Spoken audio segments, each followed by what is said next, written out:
South ఇండియాలోనే biggest sorry store మన Varahi silks మన విజయవాడ ఎంజీ రోడ్ లో ప్రారంభం.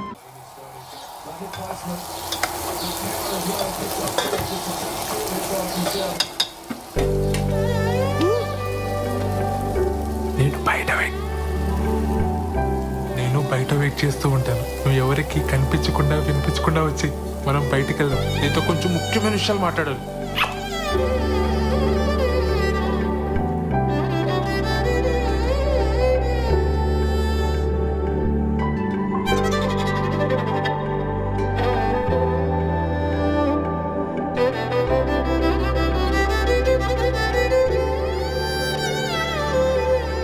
సత్య అనే అక్కడున్నారేంటి? ఆదివారం కదా చెట్టు చూస్తున్నాం. నువ్వెక్కడికే? పనుంది. సెలవు రోజు పని ఏంట్రా? ఆఫీస్లో ముఖ్యమైన పర్సనల్ పని ఉందన్నయ్య. మేము కూడా వస్తాంరా. పర్సనల్ అంటున్నావు, ఆఫీస్ అంటున్నావు. ఇంట్లో ఆఫీస్ పనులు చేసుకోరా? అలానే నాకు ఆఫీస్లో పర్సనల్ పని ఉంది. ఇద్దరు వెళ్తున్నారా? మరి పర్సనల్ పని అంటావేంట్రా? ఇది మన ఫ్యామిలీ పని. మమ్మల్ని కూడా తీసుకెళ్ళరా, మేము కూడా వస్తాంరా. ఉషాన్ ఆఫీస్లో కలీగ్స్ కి పరిచయం చేయడానికి తీసుకెళ్తున్నానన్నయ్య. మీరంతా ఎందుకు ఇప్పుడు వచ్చేస్తాను. మీ కొలీగ్స్ అంటే మాకు కొలీగ్సే కదరా, మమ్మల్ని కూడా పరిచయం చేయరా. చొక్కా నన్ను ప్రశాంతంగా ఆఫీస్కి వెళ్ళి పనులు చేసుకునేవరా? అసలు మీ ఇద్దరికి ఆఫీస్ గురించి కానీ ఆఫీసులో జరిగే పనుల గురించి కానీ ఉంది తెలుసా? నా మటుకు నేను ఏదో కష్టపడి ఉద్యోగం తెచ్చుకొని ప్రశాంతంగా పని చేసుకుంటే నేను ఉప్పుకారం తినే మనిషినేగా. నా బతికిద్దానా ఇంకా?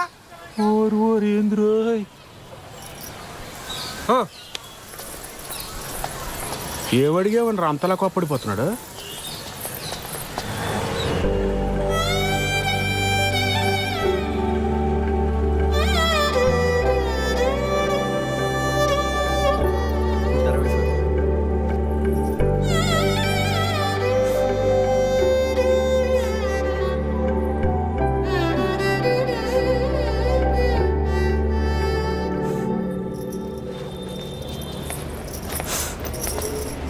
శ్రవంతి, ఏమైంది? మా నాన్న కిరణ్ని చంపించేస్తాడని భయంగా ఉంది మేడం. అయ్యయ్యో. కాసేపు ఇక్కడ ఒక్కదాన్ని కూర్చొని ఏడుద్దామని వచ్చాను. ఇక్కడైతే ప్రైవసీ ఉంటుందని. చంపించడం ఏంటి శ్రవంతి? మీరు కోపడకండి మేడం. పర్లేదులేండి. మీ ప్రైవసీ కూడా మీది, మా ప్రైవసీ కూడా మాది. ఏ ఉషా? కూర్చోపో నువ్వు అక్కడ. ఏమైంది? నేను కిరణ్ ఆర్య సమాజ్లో పెళ్లి చేసుకున్నాం. ఇవాళే మా అమ్మకు ఫోన్ చేసి చెప్పాను. మా అమ్మ మా నాన్నకి చెప్తే ఏమవుతుందో అని భయంగా ఉంది. సర్లే ఏడో.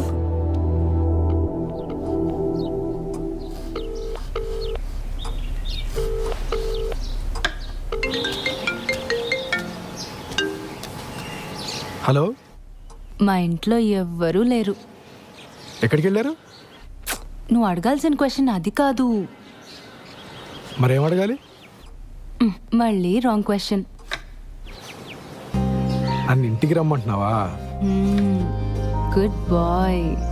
సర్లే, బాగా ఆకలేస్తుంది, భోంచేసి వస్తా. మీ ఆంటీ వాళ్ళు చేసిన సోదం తింటావు కానీ ఇక్కడికి వచ్చి నీకు సూపర్ హిట్ వంట చేసి పెడతా. బయలుదేరు. సరే.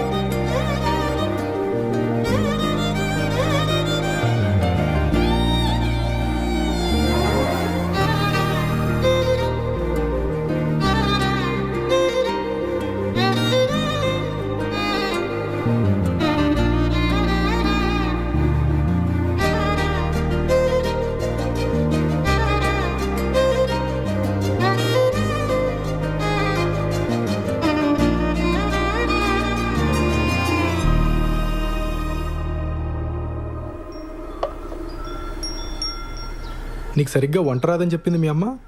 మా అమ్మ కన్నా బాగుండుతాను నేను. ఏదో నీ అంచనా లిమిట్స్లో ఉంచాలని అలా చెప్పుంటుంది.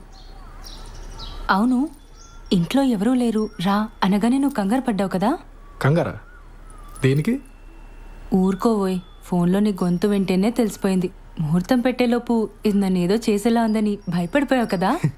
ఏం చేస్తావని భయపడాలి?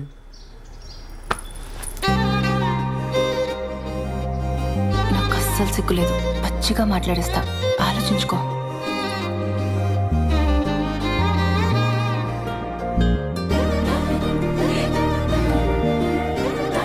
ఇదేం మాట్లాడేస్తుందో అని తెగ ఇదైపోయావు కదా?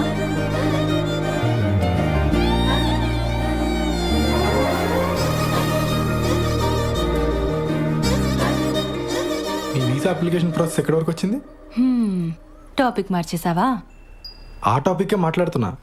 నువ్వు త్వరగా వీసా అప్లై చేసావు అనుకో, మనం త్వరగా అమెరికా వెళ్ళిపోవచ్చు. అక్కడ త్వరగా ఒక ఇంట్లో ఉండొచ్చు మనం. అప్పుడు నేను అదైపోటాలు ఇదైపోటాలు ఉండవు. అప్పుడు ఆ, అప్పుడు నన్ను మరీ మెత్తగ్గా అనుకుంటున్నావు కదా, నేను నీకంటే దుడుకు చూపించనంతే. చూపించని దుడుకుతనం దేనికి బాలరాజు? బాలసుబ్రహ్మణ్యం.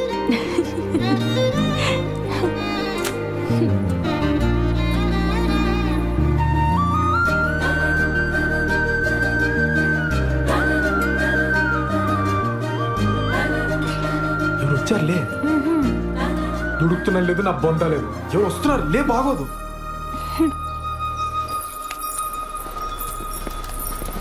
బావా నువ్వెప్పుడొచ్చావు? ఆ, మీ ఫ్రెండ్ వాళ్ళ ఇల్లు షిఫ్టింగ్ అన్నావు కదరా, అప్పుడే వచ్చావేంటి? టూల్ కిట్ కోసం వచ్చానే, వెళ్తాలే. కిచెన్లో అంట్లున్నాయి, తోమేసిపో. బావా నువ్వు ఇక్కడే ఉంటే నీతో కూడా అంట్లు తోమిచ్చేస్తుంది ఇది. నా మాట విని నాతో వచ్చి, మా ఫ్రెండ్ ఇల్లు షిఫ్టింగ్ ఉంది బావా, కొంచెం హెల్ప్ కావాలి. దా. ముడ్డి మీదంతా పో బయటికి. ఇట్స్ ఓకే, హెల్ప్ అంటున్నాడు కదా, వచ్చేస్తాను. సరేనా? ఫస్ట్ నైట్ అయ్యాక చెప్తానే, ఆ తర్వాత సంగతి తర్వాత.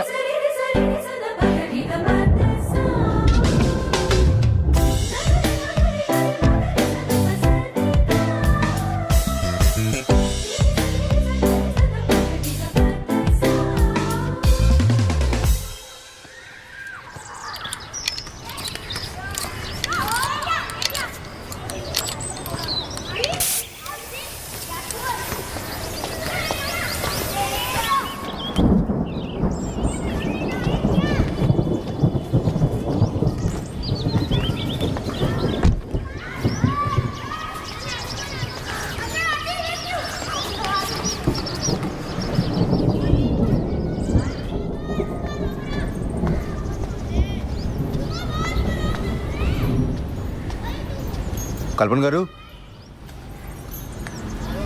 కల్పన గారు, మన షాపింగ్ ప్రోగ్రామ్ పోస్ట్ పోన్ అండి. కారు పంచర్ అయింది, వర్షం కూడా వచ్చేలా ఉంది. ఓ షాపింగ్ ఓకే, బట్ మీరు మీ కలీగ్ పెళ్ళికి వెళ్ళాలన్నారు. అది కూడా లేదు, ఫోన్ చేసి చెప్పేస్తున్నాను. ఇవాళకి ఇంట్లోనేనండి. సరే.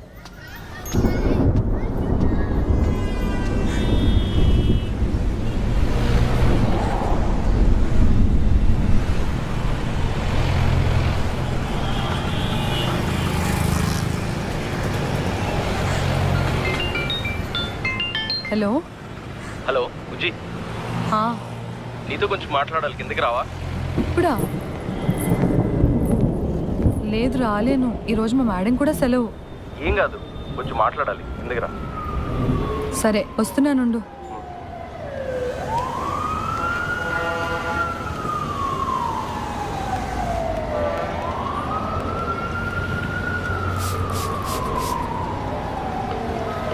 Hello madam.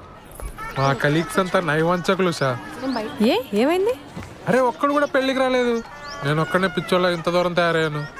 పెళ్ళికి రాకపోతే కొంపలు మునిగిపోతే అని అంతలా బెదరగొట్టిన శ్రీధర్ గారు కూడా హ్యాండ్ ఇచ్చారు తెలుసా.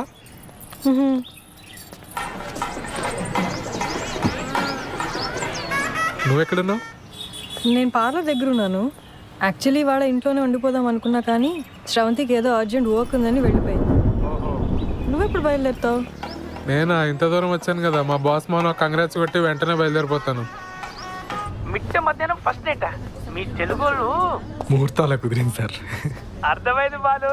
ఎంజాయ్ వాడు, ఎంజాయ్ వాడు.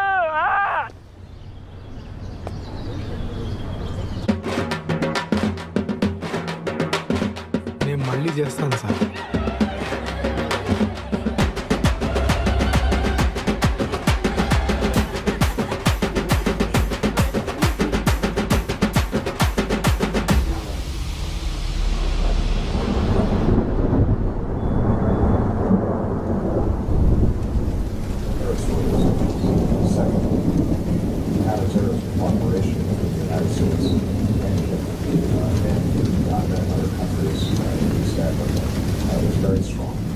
subject of the visit is to continue to strengthen those ties to make them more effective. Third, as I wind down my presidency, I already had a number of visits to Africa, but this gives me an opportunity to focus on a region that కల్పన్ గారు, has not been visited as president. మీ పిన్ని మా ఆఫీస్కి వచ్చి నాకు బాగా left and right ఇచ్చారు. పిన్నా? మా పిన్నికి అసలు బొత్తిగా బుద్ధి లేదు. ఆవిడకుందండి, నాకే లేదు. సారీ అండి. అరే సారీ ఎందుకండి? అసలు ఆవిడ ఏమంది? నేను మీకు అట్రాక్ట్ అవ్వలేదన్న ఫీలింగ్ కలిగించాను కదండి మీకు.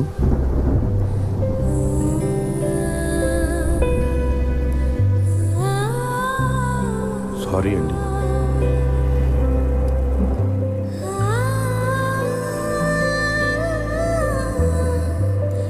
స్రవంతి, నేను నిన్ను పెళ్లి చేసుకుంది దానికోసం అని ఫీలింగ్ ఉందా నీకు? ఆ మాట అన్నప్పటి నుంచి రోజు చచ్చిపోతూనే ఉన్నా కిరణ్. I'm sorry. ఆ తర్వాత చాలాసార్లు సారీ చెప్దామని ట్రై చేశాను, కానీ నువ్వు మాట్లాడటమే మానేశావు. ఐఎమ్ సారీ కిరణ్, చాలా తప్పుగా మాట్లాడాను.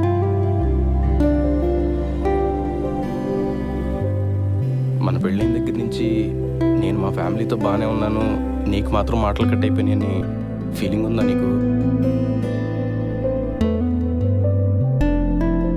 మరి దీనికి సొల్యూషన్ ఏంటి స్రవంతి?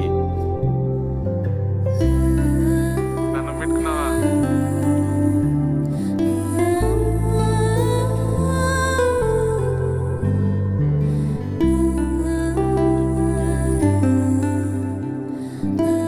నువ్వు నవ్వుతూ ఉంటే ఎంత అందంగా ఉంటావో తెలుసా అసలు.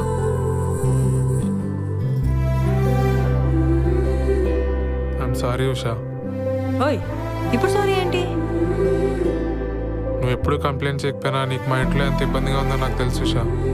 సత్య, నువ్వు మా ఆఫీస్కి వచ్చి నేను ఏదో స్ట్రెస్లో ఉన్నాను అంటే నేను కూడా స్ట్రెస్లో ఉన్నాను అని చాలా తలబిరుసుగా మాట్లాడాను. నువ్వు నా వల్ల మొన్న నైట్ ఏడ్చావు కూడా. I can never forgive myself. Satya ఆగు. నేను నీకు ఒకటి చెప్పాలి. నువ్వు వచ్చాక చెప్దాం అనుకున్నా కానీ ఇప్పుడే చెప్పేస్తా. ఆ రోజు బిల్లు కట్టమని ఇంటికి వచ్చింది నువ్వే కదా? నేను ఇంట్లోనే ఉన్నా, నువ్వు రారా. ఏమైంది? బయట జనమేంటి దివ్య? అంతమంది ఉంటే నేను బాత్రూమ్కి వెళ్ళాను. అలాంటిది పద్ధతి అని ఎగిరేవుగా. పద్ధతులు అంటే ఇలానే ఉంటాయి, అనుభవించు. నేను కంట్రోల్ చేశాను కాబట్టి అక్కడే ఆగిపోయారు, లేకపోతే రూల్స్ ప్రకారంగా ఇక్కడికి వచ్చి పాటలు పాడతారు తెలుసా? What the hell? హెల్లే. ఇలా పద్ధతులు ట్రెడిషన్స్ అంటే ఇవన్నీ ప్యాకేజ్గా వస్తాయి.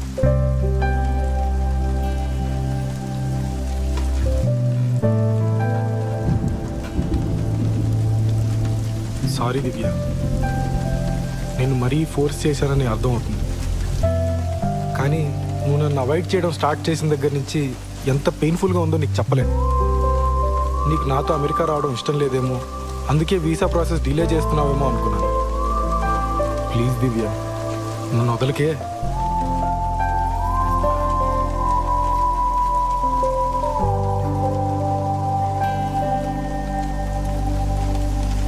వీసా డిలే చేయడానికి కారణం నీ పిచ్చి పద్ధతిలో గోల కాదు. మన ఫస్ట్ నైట్ అయ్యాక చెప్తామనుకున్నాను, కానీ ఇప్పుడే చెప్పేస్తాను. శ్రీధర్, నా ప్రొఫెషన్లో నేను చాలా టఫ్గా ఉండాలి. నా మాట తీరు అంతా చాలా మొరటుగా మార్చుకోవాలి. దాని అవసరం ఉంది. కానీ కానీ నేను ఎంత పోలీస్ అయినా నాకు కూడా నన్ను ఎవరో ఒకరు ప్యాంపర్ చేయాలన్న ఆశ ఉంటుంది కదా.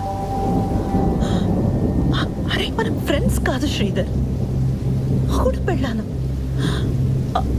ఆ ఎక్స్పెక్టేషన్స్ ఉండడం తప్పు కాదు కదా. మీ నాన్న మన పెళ్ళికి ఒప్పుకోడు, మనం పెళ్లి చేసేసుకుందాం నువ్వే అన్నావు, గుర్తుందా? మీ నాన్న నీతో మాట్లాడకపోతే నీ ప్రపంచమే ఆగిపోద్దు నువ్వు ఒక్క మాట చెప్పుకుంటే ఇక్కడ దాకా వచ్చేవాళ్ళమే కాదు. మీ ఇంట్లో వాళ్ళు ఏమైపోయినా పర్లేదు, నాకు పెళ్ళైతే చాలా అనుకునే మనిషిని కాసురవంతి నేను. మా ఇంట్లో వాళ్ళందరూ లేచిపోయి పెళ్లి చేసుకున్న బాబుతో ఎన్ని అవస్థలు ఉంటాయో నాకన్నా బాగా ఇంకెవరికి తెలియదు. మన ఇద్దరం ధైర్యంగా ఉంటే అన్నీ సెట్ అయిపోతే నా మొండి ధైర్యంతో ఉన్నాను స్రవంతి. మొత్తం తారుమారైపోయింది. నేను పార్లర్ పెట్టిన కొత్తలో ఒక రోజు నా వెంటపడేవాడు. మొదట్లో నాకు ఆ టెన్షన్ బాగానే అనిపించేది, వాడిని ఏమీ అనలేదు. ఆ తర్వాత వాడు మ్యాట్రిమోనీ సైట్లో నా ప్రొఫైల్ చూసి మా ఇంట్లో వాళ్ళతో మాట్లాడాడు. నేను వెంటనే నువ్వు చెప్పేశాను. ఇప్పుడు వాడికి ఎలా తెలిసిందో ఏంటో, నువ్వు నీ భర్తతో సరిగ్గా ఉండట్లేదు కదా, మనం పెళ్లి చేసుకుందాం అంటున్నాడు.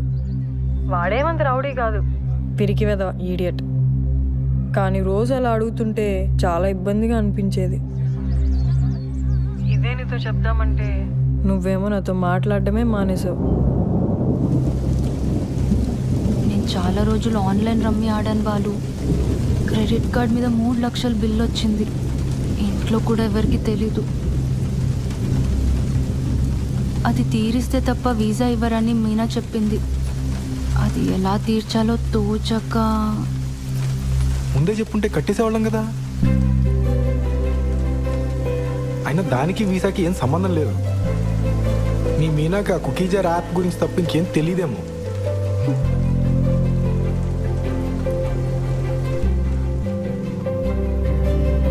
చీర కొనుక్కొచ్చే ముందు ఒక్కరోజు నాకు చెక్కుడు షర్ట్ ఒకటి కొనుక్కొచ్చారు. అది చూసినప్పుడు నాకు చాలా ఏడుపు వచ్చింది. ఆ రోజు స్టేషన్లో ఒకని చావు కొట్టాను. అరే అది మీరు మఫ్టీ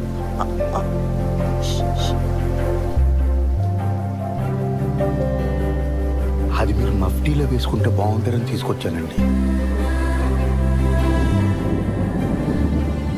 ఒకవేళ మీ ఇంట్లో వాళ్ళు మనల్ని క్షమించారే అనుకుందాం. రేపో ఎల్లుండో ఎవరికైనా హెల్త్ పాడైనా లేదంటే ఎవరైనా పోయినా మళ్ళీ ఇలానే అయిపోతావా? ఏదో మ్యాజిక్ జరిగి ప్రాబ్లమ్స్ అన్ని ఒకేసారి సాల్వ్ అయిపోవాలని రోజంతా ఏడుస్తున్నా ఇలా దూరంగా నెట్టేస్తావా స్రవంతి? నీకు విషయం చెప్పనా, ఈ మొత్తం ఈక్వేషన్లో నేను వెళ్ళినాయని తెలుసా? బయట నుంచి చూసేవాడికి ఏం కనిపిస్తుంది చెప్పు? వీడికి ఫ్యామిలీ ఫ్రెండ్స్ అందరూ ఉన్నారు, ఈ అమ్మాయిని మాత్రం ఒంటరిని చేశాడు. వీడు బాగానే తిరుగుతున్నాడు, వాళ్ళ నాన్నకి మాత్రం హార్ట్ అటాక్. ఏదో పెద్ద బండరాయి నెత్తి మీద ఉన్నట్టుంది బుజ్జి. నువ్వు బాగుంటే అది మోయగలను, లేదంటే మాత్రం. కిరణ్, నువ్వు చెప్పింది నిజం. నన్ను చూస్తే నాకే పాప అనిపిస్తోంది చాలాసార్లు. అదొక రోగం. ఎన్ని రోజులు అదే ఆలోచిస్తూ ఏడుస్తూ కూర్చున్నాను.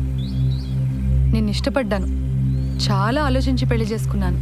మా ఇంట్లో ఒప్పుకుంటారా లేదా అన్నది నా హెడేక్. నువ్వు ఇవన్నీ మనసులో పెట్టుకో కిరణ్. ఇది రిపీట్ అవ్వదు, ప్రామిస్. ఒకవైపు మన మధ్య ఇష్యూస్, ఇంకోవైపు వాడు. చాలా కష్టంగా ఉండేది. ఇదంతా నీకు పెళ్ళికి ముందే చెప్పలేదని గిల్టీగా బాధగా అనిపించేది. అందుకే ఆ రోజు అలా ఏడ్ చేశాను. నేను వచ్చి మాట్లాడిన వాడితోటి అక్కర్లేదు, నువ్వు నాతో మాట్లాడు చాలు. నాకు ఇంట్లో ఇబ్బందులు ఉన్నాయి నిజమే, కానీ నువ్వు నాతో బాగుంటే అవేవి అనిపించవు. నేను ఆ డబ్బు పంపిస్తాను, కట్టేసే ముందు. ఇంకా వీసా ప్రాసెస్ డిలే చేయకు ప్లీజ్. అమ్మ బాబోయ్, ఎంత ప్రశాంతంగా ఉందో. నువ్వు ఇంత ఈజీగా తీసుకుంటావని తెలియక ఎంత కంగారు పడ్డానో తెలుసా? కల్పన గారు, మన మొగుడు పిల్లలు అవడానికి ముందే తల్లిదండ్రులు అండి. అందుకే నేను వేసే ప్రతి అడుగు అతి జాగ్రత్తగా వేసుకుంటూ వచ్చాను. మీ బాబుకు నేను ఒక మంచి తండ్రిని అయితే మీకు మంచి హస్బెండ్ అవుతానని ఎక్స్పెక్ట్ చేశాను. కానీ చాలా దారుణంగా బ్యాక్ ఫైర్ అయిందండి. మీ పిన్ని చెప్పిందే కరెక్ట్, నాది ఓవర్ యాక్షన్. మామూలుగా కాదు.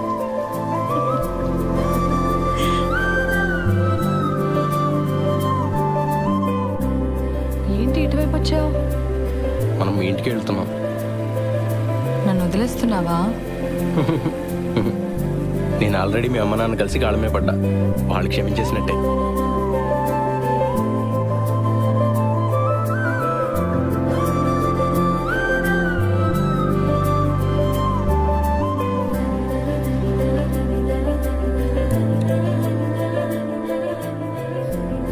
లోపలికి వెళ్దామా?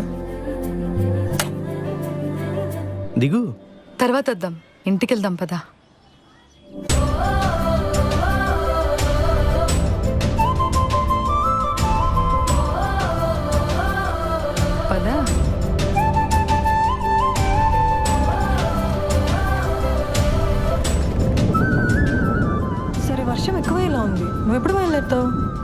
వాడికి కనిపించేసి బయలుదేరిపోతాను వెంటనే. ఇందాక మీ నాన్న ఫోన్ చేశారు. తిరుపతిలో మీ చుట్టాలు ఎవరో తగిలి వాళ్ళకి తెలిసిన సంబంధం ఏదో ఉందన్నారట. రేపు ఎల్లుండి కూడా అక్కడే ఉండొస్తా అన్నారు. మనకి చాలా టైం ఉంది, నువ్వు నిదానంగా రా, పరిగెట్టుకు.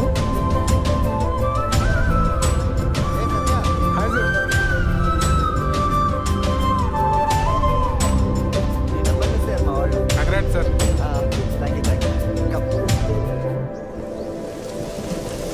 నాతో ఏ ఇరిటేషన్ ఉండదు దివ్య. నాతో బతకడం చాలా ఈజీ. నాకు చిన్నప్పటి నుంచి ప్రతి చోట బ్యాడ్ లెక్క ఎదురైంది దివ్య. అందుకే ఈ పెళ్ళన్నా అన్ని పద్ధతి ప్రకారం జరిగితే నా అదృష్టం ఏమన్నా మారుతుందేమో అని ఒక చిన్న నమ్మకం. Yo my good luck charm Divya. Hello boss, పేకాట్లో 3 లక్షలు పోగొట్ట. నేను గుడ్ లక్ చామా? దివ్య ఒకసారి తలుపు తెరపే. బాలసుబ్రహ్మణ్యం